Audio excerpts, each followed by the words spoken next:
Hello दोस्तों, स्वागत है आपका लर्न हब यूट्यूब चैनल में। अगर आप स्टूडेंट हैं और पढ़ाई करते हैं तो अभी इस चैनल को सब्सक्राइब करें। नाम है रोहित गुप्ता और आज के इस लेक्चर में मैं आपको पढ़ाने वाला हूं एनालिसिस ऑफ कटिंग। ये कोर्स चल रहा है cutting process and machining tools का। ये लेक्चर नंबर 9 है, तो जिसमें मैं आज आपको पढ़ाऊँगा जो चिप थिकनेस रेशियो के बारे में। चिप थिकनेस रेशियो ये क्या होता है? जैसे कि हम लोगों ने पिछले लेक्चर में पढ़ा था कि चिप्स 3 प्रकार की होती हैं। एक होती है कंटिन्यूस चिप, दूसरी होती है डिसकंटिन्यूस चिप और तीसरी होती है continuous chip with built up edge. ठीक है, तो इन तीनों चिप्स के बारे में हम लोगों ने पढ़ चुके हैं। तो आज हम लोग जो पढ़ने वाले हैं वो चिप थिकनेस रेशियो जो कि होता है आर के बारे में। ये क्या होता है?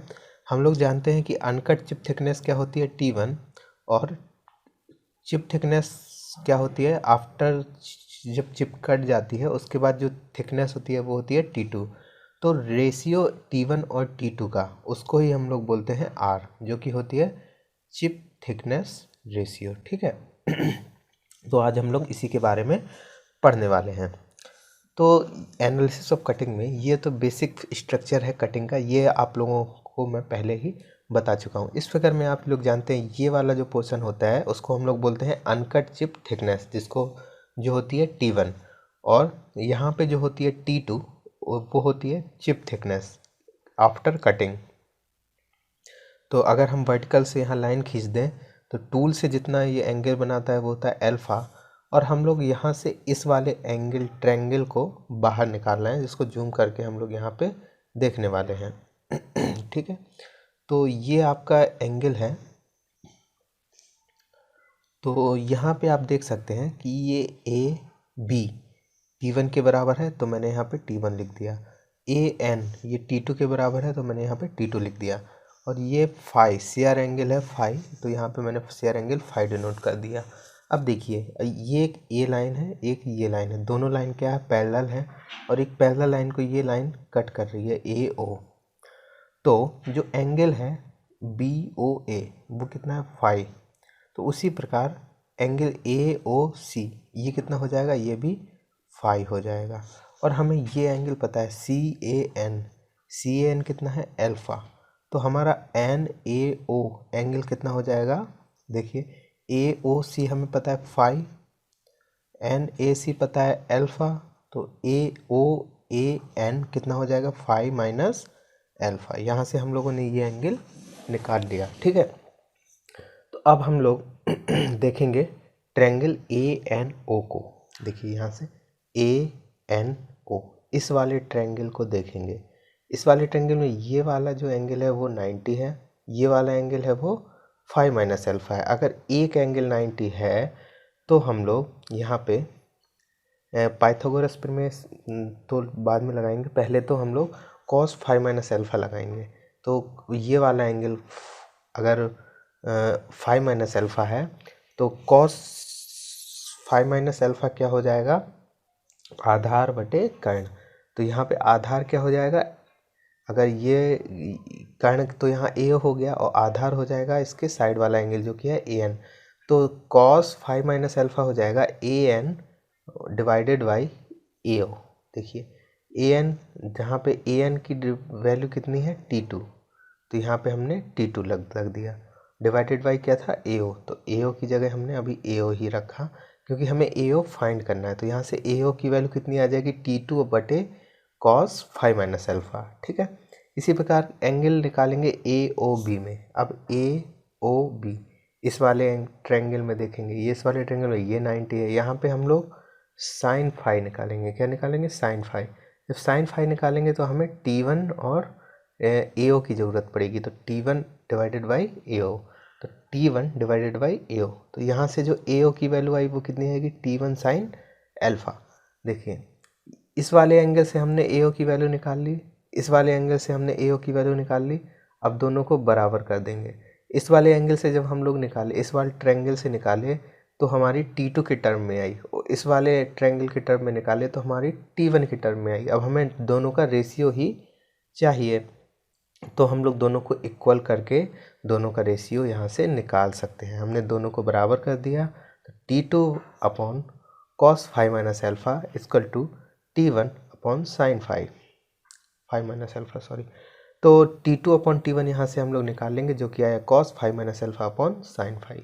तो इसको जब अपोजिट कर देंगे तो T1 अपॉन T2 जो कि होता है R, जिसे हम बोलते हैं चिप थिकनेस रेशियो, इसका फॉर्मूला आ जाएगा sine phi divided by cos phi minus alpha. Most important formula है, बहुत ज़्यादा इम्पोर्टेंट फार्मूला है। कोई भी न्यूमेरिकल अगर आपका कटिंग से आता है तो इस फार्मूला का यूज होगा ही होगा, ठीक है। तो हमेशा याद रखिएगा, इस फार्मूले को आप बहुत अच्छे से याद कर लीजिए। R equal to T1 upon T2 equal to sine phi बटे कॉस फाइव माइनस एल्फा, एकदम रट लीजिए, ठीक है। उसके बाद चलते हैं सेकंड चीज़ पे, जो कि है चिप रिडक्शन फैक्टर। देखिए अब चिप थिकनेस रेशियो हम लोगों को पता चल गया T1 अपॉन T2 बराबर R, जो कि होता है R। तो यहाँ पे जो चिप थिकनेस फैक्टर होता है वो रिवर्सिबल होता है चिप थिकनेस रेशियो का, मतलब R equal to 1 upon chip reduction factor. तो यहाँ पे आप लोग जानते हैं कि T1 अपॉन T2 हमेशा 1 से कम होता है। क्यों? क्योंकि देखिए जब चिप थिकनेस मतलब अनकट चिप थिकनेस की वैल्यू जो होती है वो कम होती है चिप थिकनेस से, तो कटने के बाद चिप थिकनेस की जो थिकनेस है वो थोड़ी सी बढ़ जाती है। तो T2 हमेशा ज़्यादा होता है T1 से।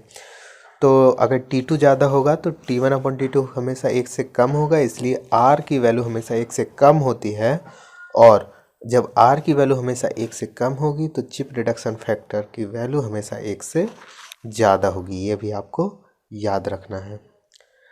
तो यहाँ पे एक और रिलेशन है, देखिए पहला वाला रिलेशन क्या था, R इक्वल टू R के टर्म में था जो, वो था R equal to sine phi बटे कॉस फाइव माइनस एल्फा, ठीक है।